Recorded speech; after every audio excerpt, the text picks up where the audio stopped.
Hello again, and welcome back to the Property Frontline. Today I'm here again with Scott Hoaxang, and we've got our Market Watch episode for second one for July. And so the data that we're looking at today is the all-important, if I can find it, number of dwellings that we're completing. So a bit of background: in May this year, so 2024, the Federal Treasurer, Jim Chalmers, said that we have a target of 1,200,000 new dwellings that they wanted to build in the next 5 years, so over the next 5 years. So that means we need to complete 240,000 dwellings each year, which is about 60,000 a quarter. And so we wanted to just review how we're tracking with that. And so as you can see here, with the latest data, which this doesn't seem to show. So the latest data reportable is to the March quarter, and really all indications are that the numbers are trending down. So if we're only doing around about 40,000 a quarter, we're still 20 off, and that means, and that's really, what am I trying to say? I think the hole we're in is getting deeper as opposed to us climbing out of this. We've obviously rental shortages all over the country and just not seeing that bump up in housing supply that would accommodate the people looking for homes to rent or to buy. Correct. But even though this actually shows how many dwellings we're constructing, we were already behind the eight ball, as another chart we've got here will show you. And I'll show this in quick time. Just let me get to the right spot. Yeah. So a graph by Macro Business shows that the target we have to reach each year is 240,000. And your comment, Scott, like we've never actually built that many. So No, and I guess it leads us to the question of, what changes are being proposed that are going to ramp that up. So we've got a serious structural deficiency here in the ability in this country to create new housing. yeah, and the other comment I'd make about it is, even when we were pretty close to producing that many dwellings, the construction industry went into such overdrive that prices went through the roof, and of course then became too expensive for people to build. So now we're even more behind the eight ball.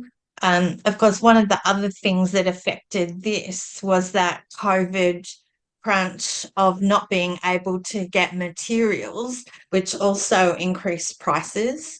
But the construction industry being what it is, they increased their prices and they haven't really brought them back very much. So it's just...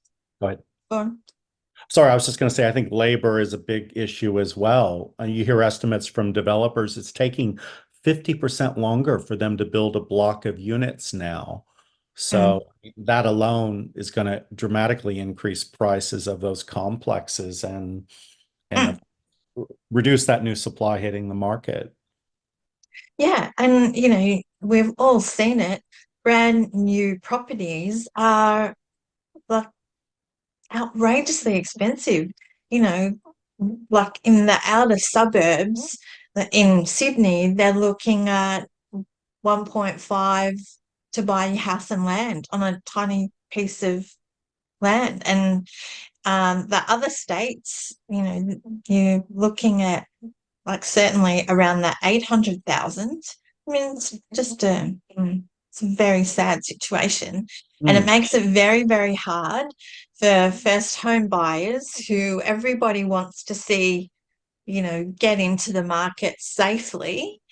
And so while the government seems to be, governments right around the country, uh, you know, opening up all of these different grants and stamp duty exemptions, but it doesn't seem to really be having much of a positive impact.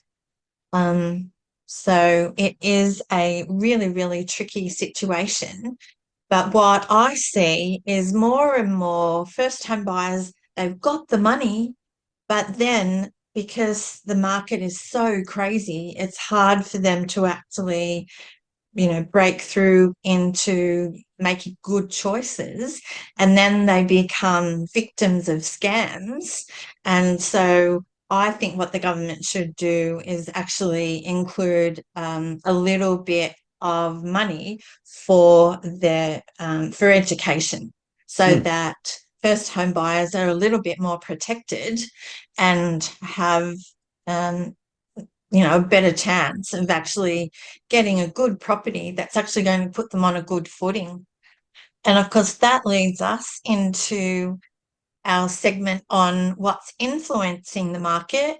And today we're talking about Scam Watch.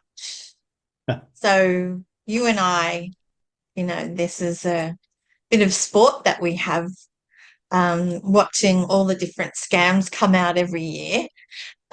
So should we go through these one by one? We've listed out 7 of the main scams that we see, though, what they'd be. Think these So are many all more. tricks that many property firms are using to convince people they're onto a great idea or it's just a really good deal. Uh, Mm, and the first one, I've just seen this happen in so many markets where a lot of new builds are introduced in a market. They will run out showing the median house price in that area has grown 20 or mm, 30% in 1 year. And you're thinking, wow, that market is really on fire. But when you dig into it, you find that the current stat is a new 4-bedroom house, and the one they're comparing to from a year ago or 2 years ago is an old 3-bedroom house that's not even renovated. So of course the median price is going to be way up. Does it mean mm. in price growth in the market? Not necessarily. There literally could have been no growth, yet that median price is bumped up. So it gives the marketers a tool to what you really need to watch out for that. Yeah, and I guess the other thing to think about is the median is still an indicator of what's happened in the past, not what's about to happen in the future. Yeah, definitely. Okay. And so number 2, use of VIP and payment Yeah, programs. I just see this one a lot too. And it's, we've created a club, a VIP program, just a small fee to sort of join our club. It's often several $1,000s. And you sort of think that's a pretty light commitment. I'm getting some reports, some education. But what it's really doing is locking you into that philosophy of that property firm. It's locking you into their offerings. You stop looking at everything else out in the market. And the second thing we've seen is some of these property firms are taking a portion of that money and actually paying it to an advisor who told you about that property firm. Yeah. That should always be disclosed. And I actually personally think it's a terrible practice. It just shouldn't be happening. Well, it is supposed to have been outlawed. Like brokers will say, oh, no, you're not allowed to do that anymore.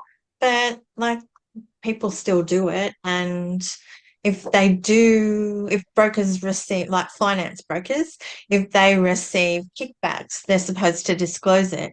But, it's either buried or they just don't do it. Like who's policing it? Like, why would they? No You one. know, So just no watch out, one's policing. everyone. You shouldn't be paying a fee of several $1,000s to a property firm to get a look at the sort of properties that they're either promoting or the sort of things they're going to offer you. Yeah. Uh, Mm. Number 3, being the big cash flow person I am, we like to model things to death, and occasionally one will hit my email and it'll say positive cash flow property. And I'll sort of think, wow, how do you get to positive cash flow when interest rates are at 6.5%? You'd need a rental yield of 9%. Quickly digging into it, you find that they've just simply increased the deposit you're putting into the property. So all of a sudden you're looking at a 20% deposit into the property. And so the loan's only 80% of the property. What about the other 20%? Where did that money come from? Was that your savings where it was earning 5 or 6% in the bank? Was that in your offset account and it's offsetting your home loan interest, at 6%, which pre-tax is probably worth 9 or 10% to you. So, Mm, it's a practice some people I think don't necessarily pick up. They go right to the bottom line. They see positive cash flow and they think great, where you really need mm, to be looking at the assumptions in that model to see how that was generated. yeah. Yeah, that is a really big one. Yeah, okay. So this is another mention of the club.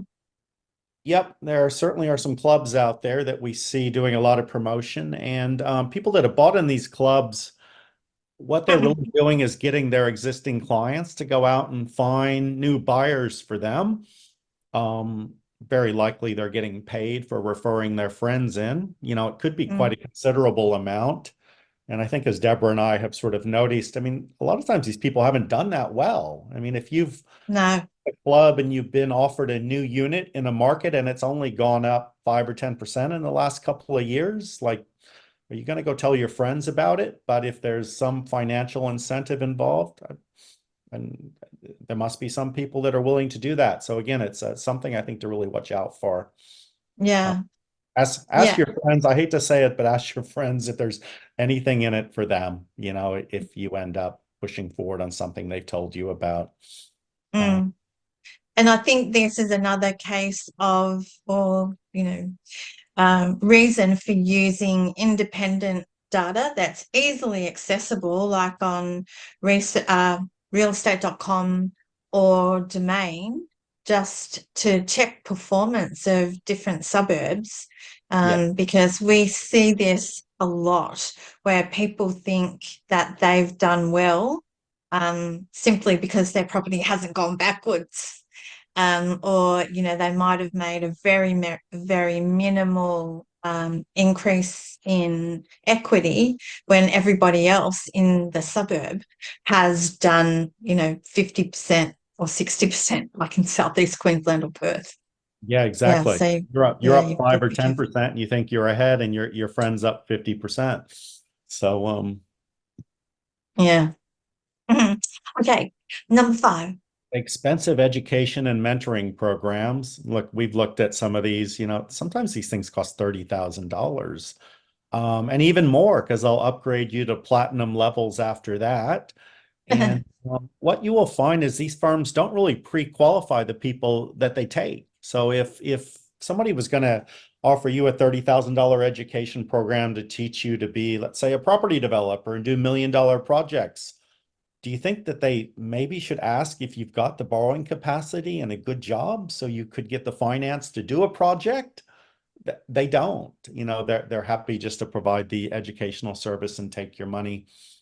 Well, a lot of these companies target people who don't have well-paying jobs. They say that you can, make money by just finding properties or finding deals or doing joint ventures. Joint ventures, don't you just love it?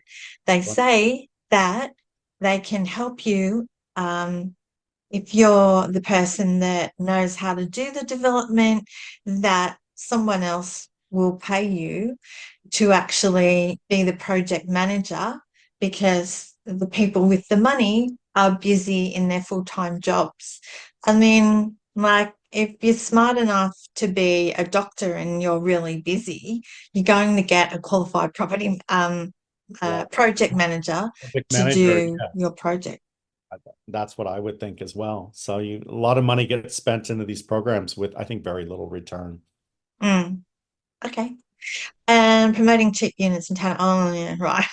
Yep. We see this in places like Perth, and Melbourne and Brisbane, just these really cheap 1 and 2 bedroom properties. They've often got 7 or 8% gross yields, but they're kind of cheap for a reason. They're often older properties, high strata. When you dig into the net, it's really not that good. And I Mm, really think that these firms are mostly promoting these to out-of-state investors who just, see low price point and think it's a good deal. Yeah.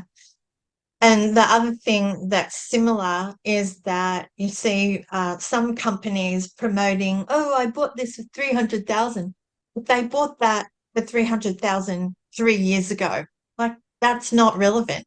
So you really have to validate their claims. Yes. You Um, need a date of the purchase, and always ask for addresses so you can look stuff up to the extent that mm, the firm is not protecting that and obviously considering that, their confidential information for clients because they are going to keep some things behind the umbrella, I think, but there mm, could be mm, some way of verifying some of the claims that are out there. mm. Yeah, and look, I have done well by buying before the curve or before the price ripple. Hmm. So my strategy when I first started buying property was to buy in like more of the lower priced suburbs, as I could see prices, every uh, suburbs closer into a city where prices were rising, and I would buy just a little bit further outside of that ring. But that's different to what these people are promoting, because I only ever bought houses anyway. But the cheap units and townhouses where you're buying a problem, um, yeah, it's I, it, I have seen these middle ring townhouses up in Brisbane, and literally huge portions of them were sold to out-of-state Sydney investors. They did mm, they did not go up for years because they were in areas that really didn't have a whole lot of amenities, a lot of supply coming on board, and the locals weren't buying them. So you yeah. even ended up in pockets that are almost chock full of investors and very few owner occupiers, which is another warning sign to watch out for. Yeah. Okay. Alrighty. And then number seven? Number seven, I think this is our last one. Yeah. Pushing tax benefits and all the money you're going to save on tax. I mean, geez, if I see another email come through with some property firm saying how the thousands of dollars you're going to save on property by using depreciation. First of all, it's absolutely backwards. You should be focused on growth and on the Mm, aspect of property and be considering anything we get out of the tax system to simply be a bonus on the top. Um, mm, I do a lot of work in the new property space, so of course we are always modeling out the costs of depreciation and looking at these benefits, but it needs to be explained to clients, at the same time, when you sell that property down the road, the government's going to make you pay some of that depreciation benefit back. And what's happening is mm. it's added to your cost basis. Sorry, it's added to your capital gain on the property. So it will increase your taxes a bit. And when you find people aren't talking to you about that, it should be explained to you from a holistic perspective. You need to understand the pros and the cons of these pitches. Yeah, exactly. And I always say that if you're focusing on depreciation to achieve the depreciation benefits, you've got to keep working. So you've got to stay in a job. You got to keep But working. Yes. yeah, but And, if and you want, secondly, what properties have the most depreciation? Shiny new units with very little land content. yeah, that's They right. can produce huge depreciation figures and you'll get these big tax rebates back. But how does that help you if this new unit you've bought is worth less or maybe the same as what you paid 2 or 3 years down the road? Hasn't gotten you anywhere. Yeah. Or if you want to go travel for 6 months, and you're not going to earn any money. But anyway, all right. Well, that was a really good list. I mean, we could talk for hours and hours. Maybe we'll do a couple of follow-up segments on Scam Watch as well as Market Watch. But Yeah. thanks very much for visiting us, all of you. Um, Make sure you subscribe to our channel so you'll get early notification of other issues that are coming up, and make sure you join us again in 2 weeks' time when we'll be reviewing the latest market performance stats. And if you would like to contact Scott or myself, our contact details will be in the details box below. Anything Lovely. else you'd like And to look, say? we're always happy to hear comments from people. So if you've been affected by any scams out there, drop us a little note and say, hey, yeah, that happened to me. Because we need to get the word out, to other people to help educate Mm. them. Yep. Okay. Alrighty. Thanks a lot, Goodbye, Scott. everyone. See ya.